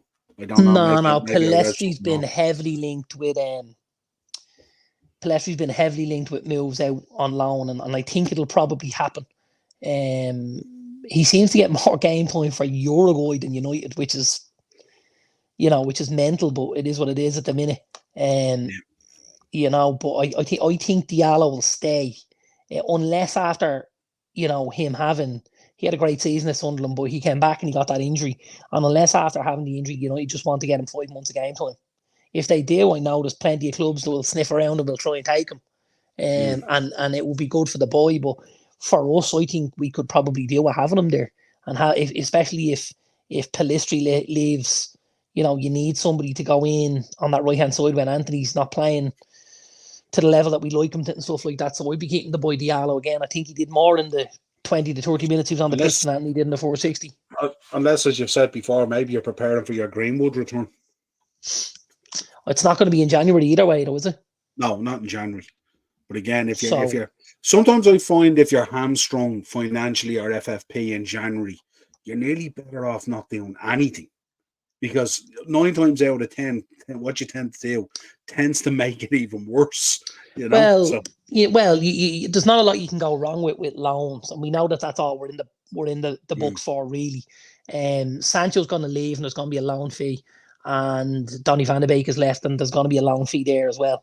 Like, if you can garner, between the 2 loan fees, somewhere between 5 to 10 million, you can then go out and spend that on a loan move and maybe bring one guy in to replace the 2. Do you know what I'm saying?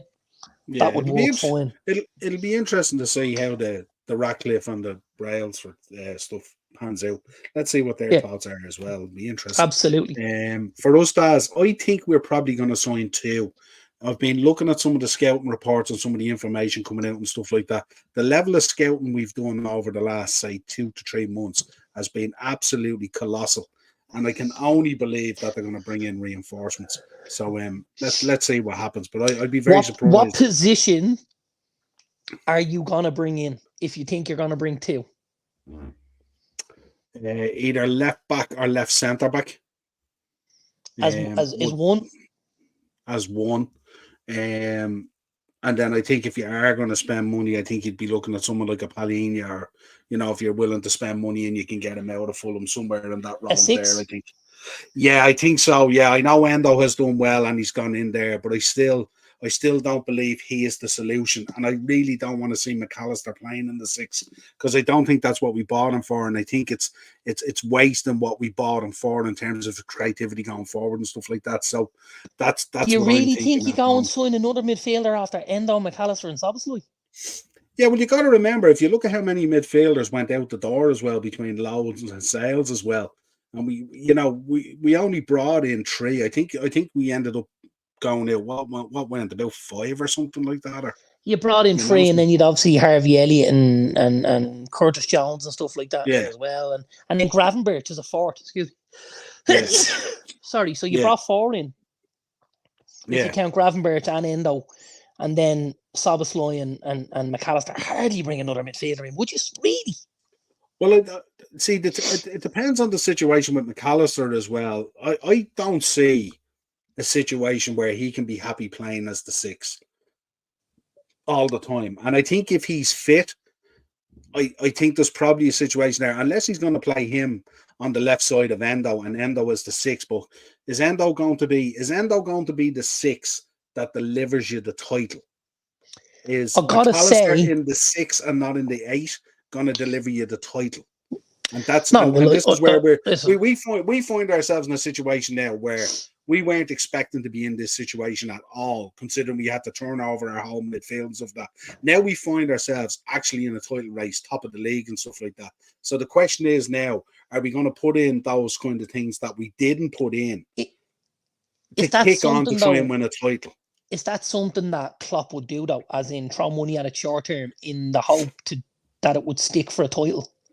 Generally, and you'll know this yourself. Yeah, well, it wouldn't necessarily be with a short-term view. It wouldn't necessarily be a short-term view. And this is something that's been labelled at him by Liverpool fans over the years, that he wasn't willing to go for that number 1 target, anyone underneath that number 1 target type of thing, If he didn't get the guy he wanted, he'd sit in his hands and go, it's fine, I want it. And I know that's frustrated Liverpool fans at times. So does he go in a January, a difficult market to do work in, and look to... But has been quite a productive market for Liverpool January. We brought in Diaz, we brought in Gakpo. So we've been quite good at times in the January market. Well, we know what was happening with Diaz. The deal with Diaz was, you had to jump, otherwise Spurs were going to take him. That's what I mean, but we were still willing to do it. We were still willing to do it. But you weren't doing it because you were in a title race. You know what I mean? It was, listen, we've been looking at this guy. We think he's going to be a great addition to the squad. That's a different way of doing it. That for me is building long term, because you wanted that player. Whereas what I'm saying to you is, now is a little more reactionary, where you're going, well, we're in a race here. And if we're in a race, and if we want to win this race, we need to put pieces in a puzzle. Well, for me, that's not necessarily how Klopp would do business, if that makes sense. I think he would veer away from something like that, and he would say, do you know what? If we're going to win this race, we'll win it what we have, rather than, move it, unless, history would tell you that hasn't worked. So that can't be the modus. I got to be honest. I think the boy Endo's better than you guys are giving him credit for. Oh no, I think he's been excellent. I've been bigging him up and all, and talking about man of the matches. I think he's quietly efficient. I think his work rate's phenomenal. I think he screens the back 4 quite well, and I think he's very economical with the ball. I think he gives away very little ball because he doesn't try a whole lot. He's more than happy to give to a McAllister, to give to a Szoboszlai, and allow them. He feeds it to them. And lets them do the pressing and stuff like that. I think he's very tidy. I think you could be making a huge boo-boo by trying to bring someone in ahead of him.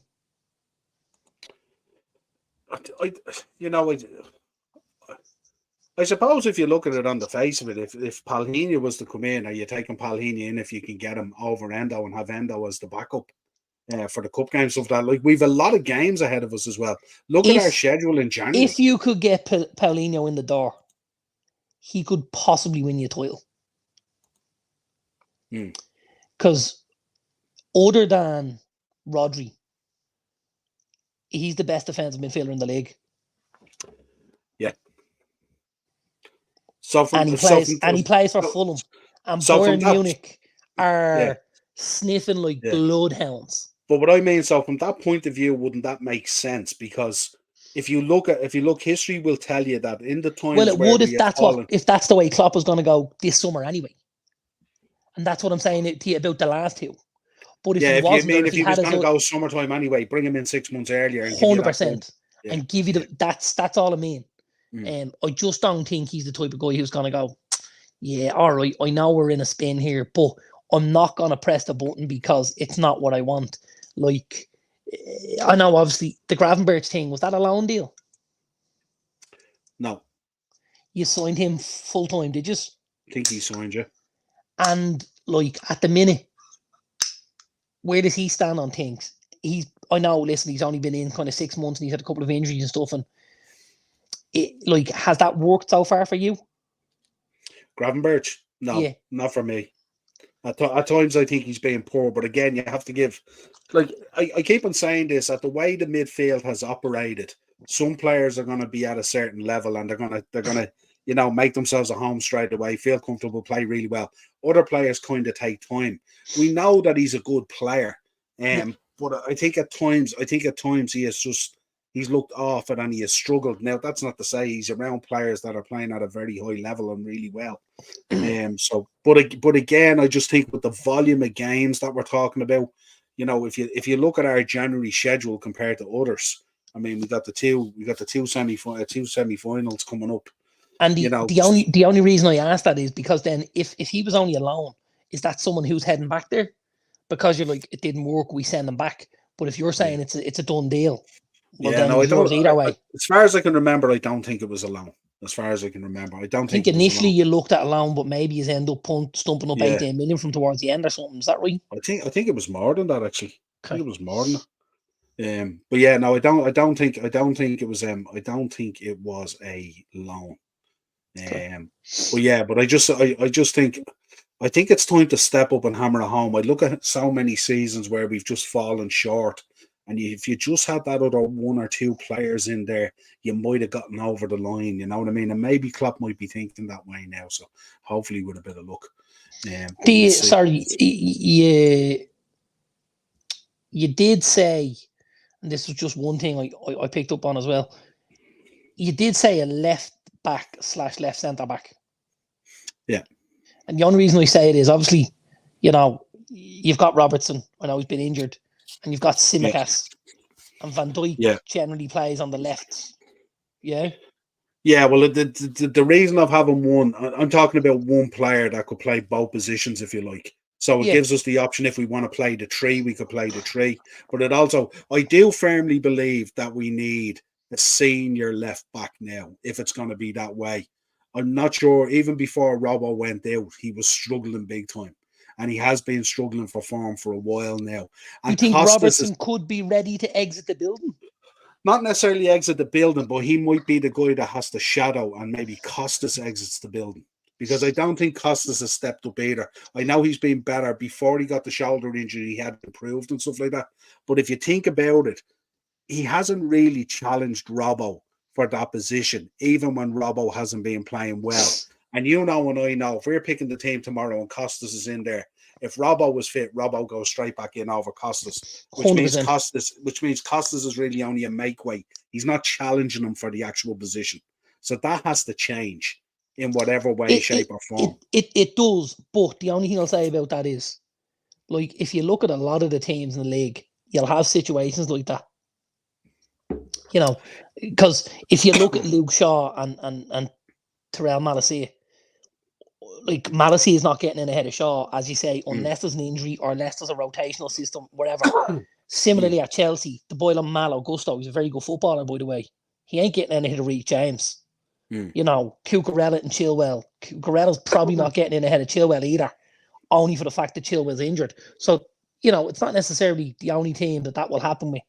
You know what I mean? But if you look, you definitely want a backup who can come in and fill that slot and not let the level drop. That's no. I'm thinking I want a starter, because if you look at our form earlier in the season where we were getting a little bit exposed, we were getting tore up a lot down that left side. If you go back and look at the earlier games in the season, stuff like that, that's where we were actually getting done a lot. So it's just something. Well, Yeah, was that because my theory on that is, obviously Trent is such a creative influence. And we had this thing where, himself and Robbo were kind of going hammer and tongs at it for the assists and stuff like that. Is that Robbo trying to force a bit too much and trying to play a bit too much on the front foot to even the numbers up, which then means, his defensive duties, he can't hold up that end of the bargain? Is that where you think it happened, or? No, I think what's happened is Luis Diaz came in, and Luis Diaz he's been good, and I think what happened was Robbo had a certain relationship there with Mane, and I think he has struggled to form that same relationship with Luis Diaz, because what happens is more often than not, when Robbo was breaking, when Mane was there, Mane was always on the front foot. There was a synergy between them and stuff like that. When you look at now when Robbo breaks down that wing, Luis Diaz is typically running back towards him. You know what I mean? So there's a kind of a clash and a disjointment. And what you'll notice in a lot of our play is you don't see Robbo making those runs to the outside anymore, those looping round runs, or you don't see him with that link-up play with Diaz where he's pushing Diaz to the outside. That's why most of Diaz's play is where he picks up the ball and cuts to the inside. 9 times out of 10. 9 times out of 10. Whereas we were mainly built on players running, looping around the outside and banging balls into that middle area. Yeah, but that was always your fullback going around there. Yeah, but that's what I'm saying. But that basically, so it could vanished. still work with Diaz tucking in and Robbo going out. But it doesn't happen. There was but it hasn't happened. It hasn't happened. That could be to do with, and this isn't a slight on Diaz. I do like Diaz. I think at times Diaz's promise and what he gives you are two different things. Because I think when I look at him and I think he's really dangerous. He always gets the ball. He dribbles well. He drives. Lots and lots of good stuff. Hey, Stephen. But there's a huge issue with his final product at times. Yeah, absolutely. I'm going to kick the shit out of Booker. I don't think so. I don't know. Booker's Booker's tough as nails. Yeah, Booker is tough as nails. As in now with an S, not a Z, obviously. Oh, yeah, absolutely. I have Booker there all night long and twice on a Sunday. I got to be honest with you, Stephen. Yeah. 19 years ago today, Pedro Mendes lobbed goal disallowed against Roy Carroll. Saw that, yeah. Booker ain't showing up. There you go. Yeah, no, it's just what I have in my mind at the moment. I just think something needs to happen there, and they're the two positions I'm looking at the moment. Listen, I'm all in. I think Endo has been excellent. He's grown into the position over the last couple of months and stuff like that. So it's not me disrespecting Endo as more than it is me wanting to raise the bar to push on, hopefully for a title race. The thoughts of City winning 4 in a row just kills the league as well. If you can get a Paulinho in, like, it's a no-brainer. If you can do it. If you can get him in, other than Rodri, he's the best in the league.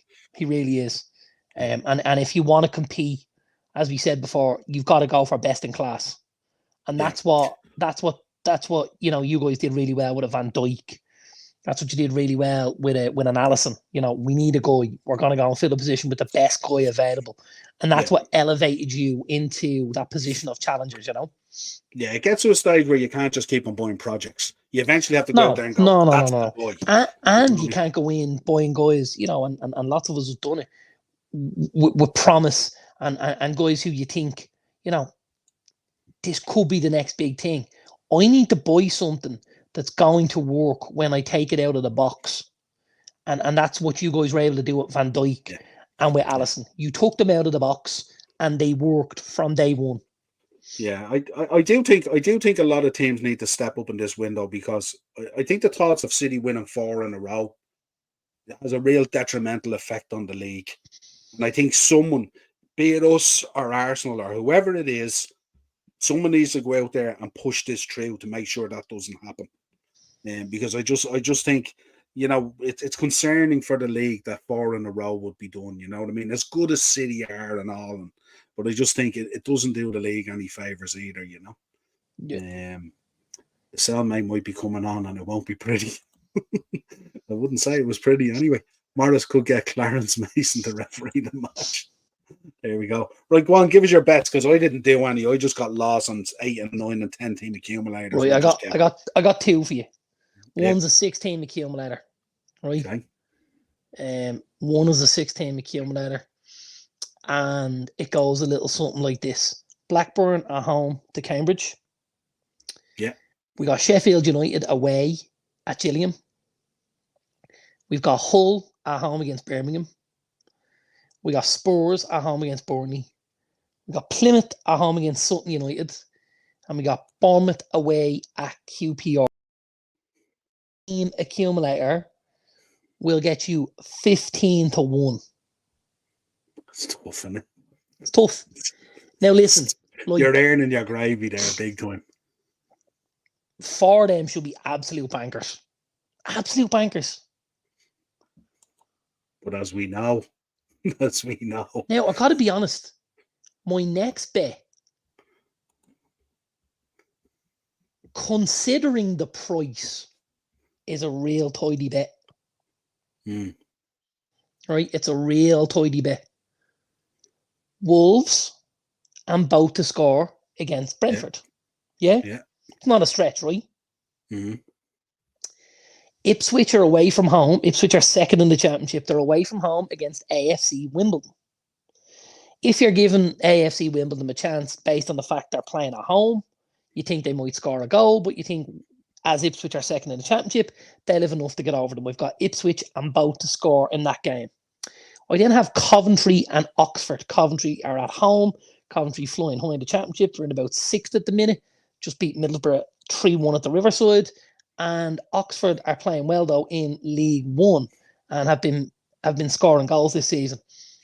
I've gone for Coventry and both to score. And then my last game is the Tyne Tees Derby, which is Newcastle versus Sunderland. It's at the Stadium of Light, but I have gone with Newcastle and both to score. If we have Wolves, Ipswich, Coventry and Newcastle, all 4 teams to win and both teams to score, 200 to 1. And you know the worst? Do you know the worst of that? I'm listening to that bet there, and the odds are great. But I just that sneaky feeling about that Sunderland Newcastle game. That could be the one that buries you. Listen, of course it could. Any one of them could do you. But if someone's giving me 200 to 1, they're not awful. Like, they're not awful. They are the 4 favourites. Wolves, Ipswich, Coventry and Newcastle are the 4 favourites in the ties. And I'm taking the 4 of them to win and the other teams to score for 200 to 1. It's going to be worth 10 of my money, I can tell you. Yeah, absolutely. Be interesting anyway. So, yeah, absolutely. As I said, I was same as you, picking multiple teams. I had huge accumulators in there and the odds were filthy, so I just didn't bother. It's just, you know what I mean? You like that. You like that. We're saying to moderate the chat. He went to bed. You like that one. I've just seen this on the Stretford paddock here. Look, it's a little clipping, and it says Bruno Fernandes covered the most distance in the Premier League in 2023. Yeah. Go on. The comment underneath it says, "Yeah, but 99% of the time he was running after the referee." I'm not wrong. Could you argue? Could you argue? No. Could you? You know my thoughts. My thoughts. Yeah, listen. I think you give him a hard time. I think there's nobody in the league, don't forget, has created more goal scoring chances than Bruno Fernandes. 54. He's top of the charts in the chance creations.